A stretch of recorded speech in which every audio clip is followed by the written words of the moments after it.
Special moments and hopes and dreams. I hear a song and it calls to me about the ones I love, friends and family. It's always good to know I'm on my way home. I got you on my mind wherever I roam. So many ups and downs, but there's one thing I know. I'll be with you soon, I'm on my way home. I'll be with you soon, I'm on my way home.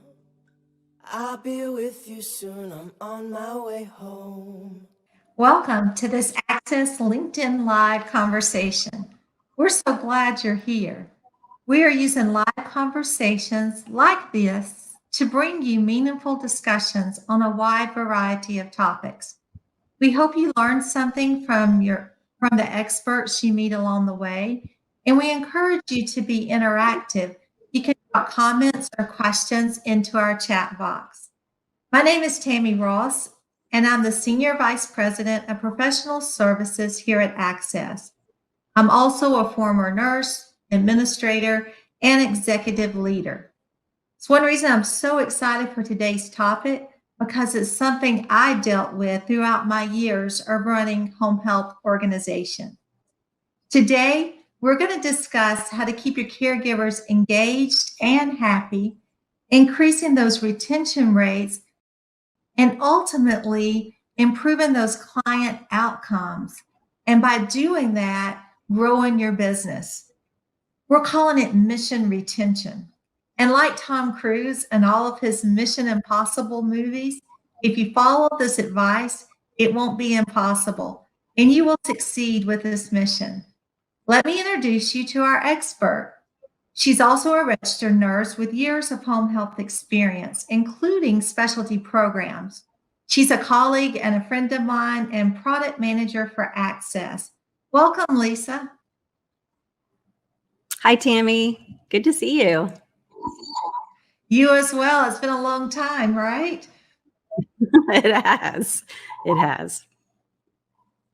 In your years of running an enterprise home health organization, what was the most challenging aspect you faced? That's a great question. I think probably the most, if not one of the most, biggest challenges was really employee retention. There is a churn, the churn and burn of caregivers, and it's so costly to continue hiring caregivers.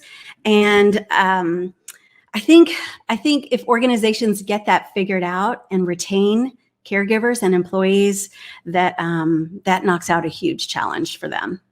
Yeah, I agree, Lisa. And it seems that the challenge has really worsened over time, especially 2020 with what went on with the pandemic. In fact, I was looking at a study from Home Care Pulse. It showed the caregiver turnover rate was almost 64%. Where do you think that problem lies? What are we not doing right? I think there's a few things. First of all, sometimes caregivers are not paid enough. And so that's a challenge in and of itself. And we could have a talk about that separately too. I think there's some things in the works that will assist with that. Secondly, I think that caregivers sometimes don't feel that they're valued or that they're part of the team. So I think training is really key to retention. If they're not trained enough, they may turn over more quickly because they don't feel confident and they don't feel that they're doing a good job. And maybe you don't think that they're doing a good job either. So if we can make caregivers feel that they're really a valuable part of the team, I think that will really help. And their skills need to be developed, and they want to be developed. I like that, Lisa. It makes sense that caregiver development leads to happier caregivers. I used to train caregivers in a former life, and I'm happy to say many of them have gone on to be nurses, physical therapists, and even one physician. But happier caregivers also leads to better quality, right? And how could home health organizations approach this effort? Do you have any techniques or strategies for us? Yes, great question. I say start with a skills lab. Building a skills lab right in your office where caregivers can get trained is super helpful for the caregiver to feel, again, valued and get that necessary training, which also improves the quality of care that your organization is providing. I think that also seeking out mentors, maybe looking at caregivers that you have employed for a long time and that you are really satisfied with their work. You know that they provide quality care. Approaching them about being a mentor to some of the maybe newly hired caregivers that you're trying to train up. I think that also will make caregivers feel valued. Lisa, but I think some of our audience are probably listening and thinking, skills labs kind of sound expensive. We don't have the money to put aside for skills labs. Is there any way we could approach that so maybe there's not such a big outlay of money going out for this? Yeah. I do think there are several things you can do. First of all, so I have previously built skills labs in the offices that I've worked in, and it does not actually have to be that expensive. You know, it depends on what services you provide, for sure, what equipment you might want in your skills lab. But there are ways that you can procure some equipment fairly inexpensively. You can get things for, a blood pressure cuff and thermometer, fairly inexpensively, brand new. But some other items you could post on maybe Facebook Marketplace to get a walker or a cane. There are people who have had this equipment, maybe a loved one needed a walker or a cane for a while, and they no longer need it. And it's just, sitting in the corner in their laundry room. And they might be willing to get rid of that pretty inexpensively. I've also just talked to friends who've had equipment that they didn't use anymore, and they were willing to give that to me. So there's that. There's also looking at your partners in care.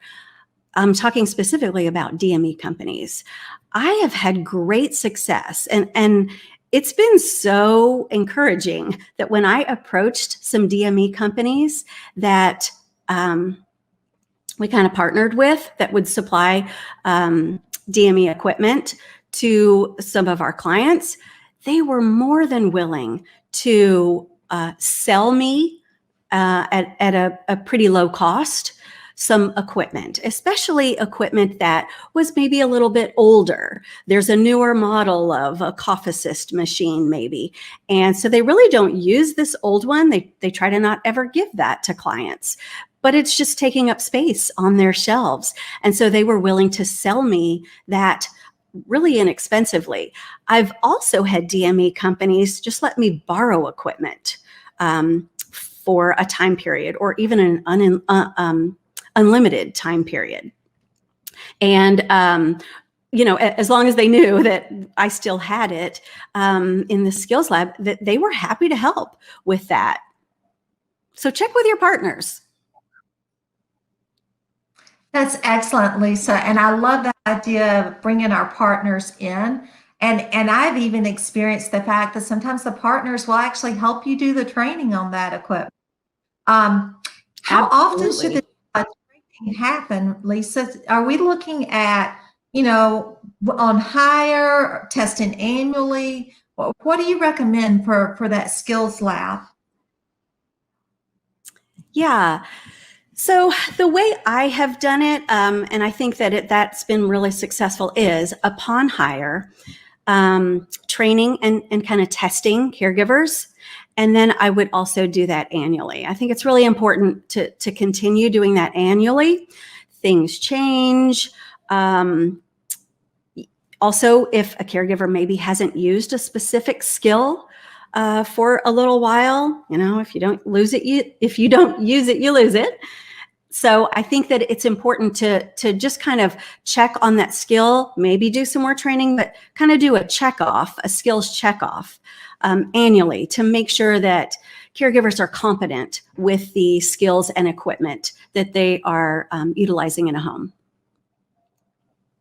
Excellent, Lisa. And you had mentioned to me earlier that it was really fun for the caregivers to come in and have this time where they got together, and you did some things to make it fun for them as well. Can you talk a little bit about that? Yes, we, and I'll have to say it wasn't my idea to start with to do this, but we created what we called a skills fair. And so we kind of blocked off a week in the office. We had various time frames. It definitely took some organization. We had specific time frames, and we had every caregiver sign up for one of these time frames during the week of our skills fair week.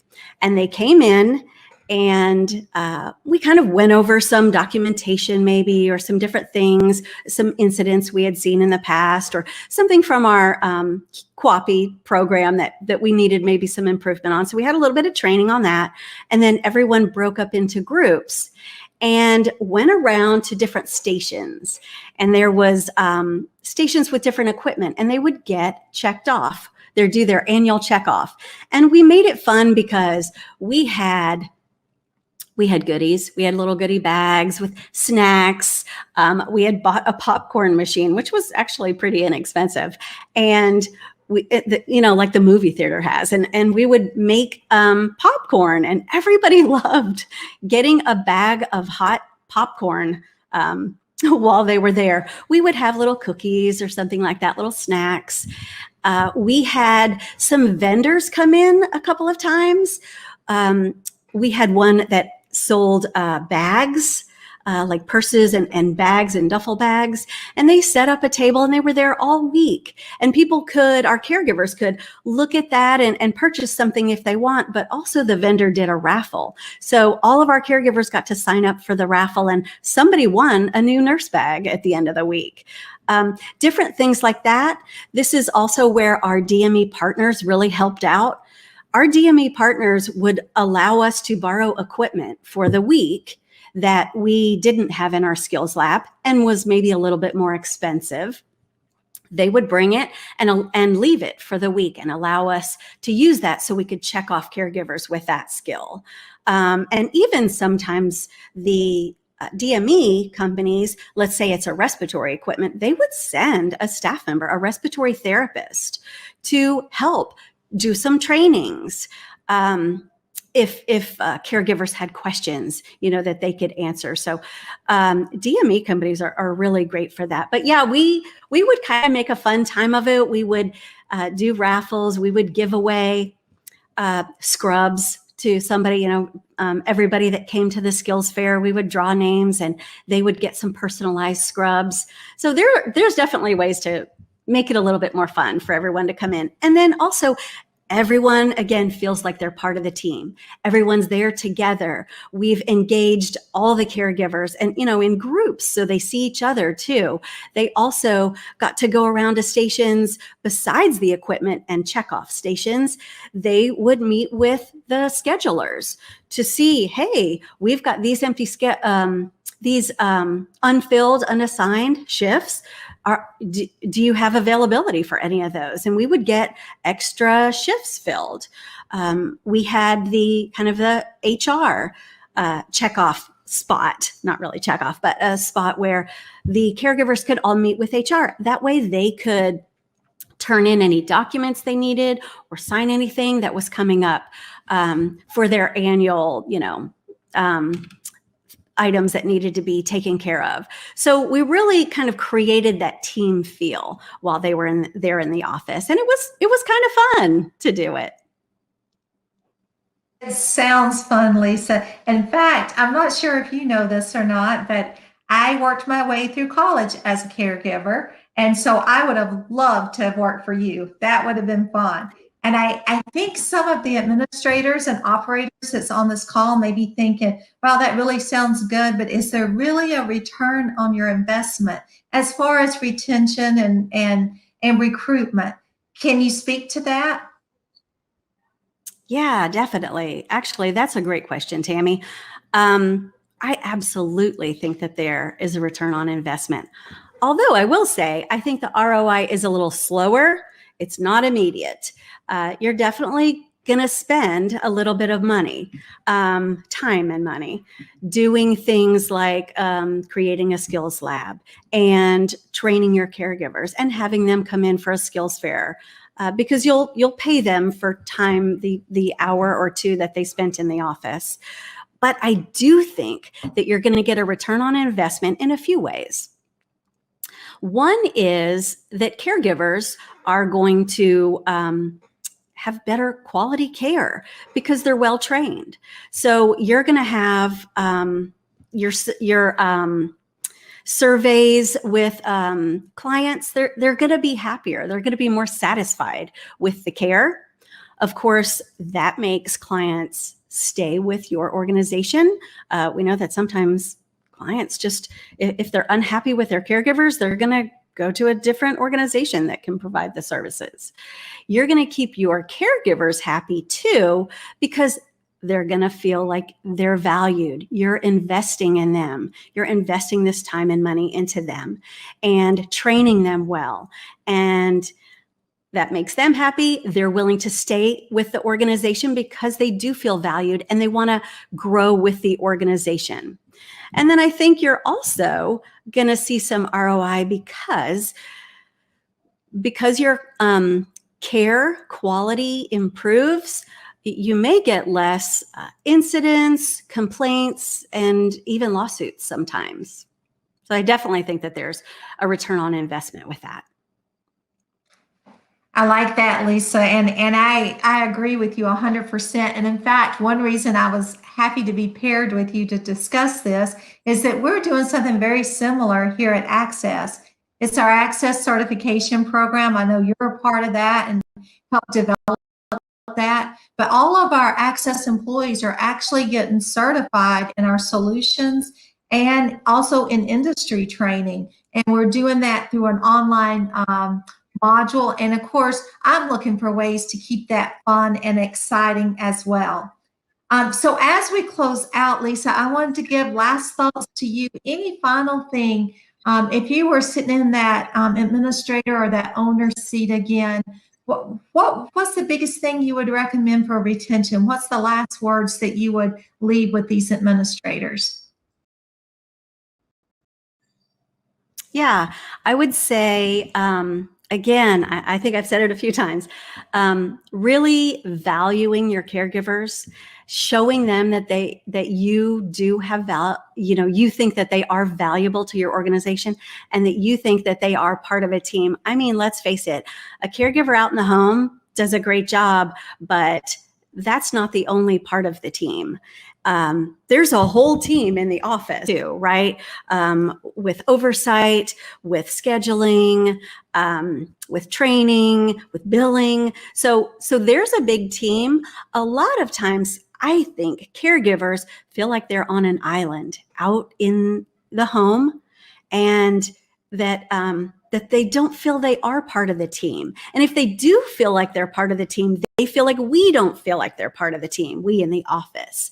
So creating that team feel, let them know that they're a part of the team and they're a valuable part of the team and that you want them to grow with the organization and that there's maybe a career path with them or for them to maybe become a mentor, like I mentioned earlier, after they've had some training and proven that they really give quality care and are interested in education and educating others. I think that all of this, creating that team, letting caregivers know that you invest in them and that you value them, I think that's also a great way to market your organization. Letting referral sources know the training process that you've got, maybe these mentorships, that you've got a skills lab. Referral sources really love that. They don't want, facilities don't want clients coming back to the facility. They're penalized for that often. So they want your organization, the home care organization, to succeed. And they know also that when you have highly trained caregivers and you're investing in those caregivers, you value those caregivers, the caregivers feel valued, that the quality of care really goes up, and they're more likely to refer to your organization. So I think all of that kind of paints this big picture of, we're all in this together, let's be a team, and every team member is valuable. It's great. I have so enjoyed talking to you on this subject. And thank you for your time today. And thank all of you that's tuned in for listening to our LinkedIn Live conversations. We'll be bringing you more discussions just like this. So be sure to stay tuned in to LinkedIn, our LinkedIn page. And if you want other information about Axxess or our solutions, just feel free to visit us at axxess.com. Thank you and have a great day. It's always good to know I'm on my way home. I got you on my mind wherever I roam. So many ups and downs, but there's one thing I know. I'll be with you soon, I'm on my way home. I'll be with you soon, I'm on my way home. I'll be with you soon, I'm on my way home.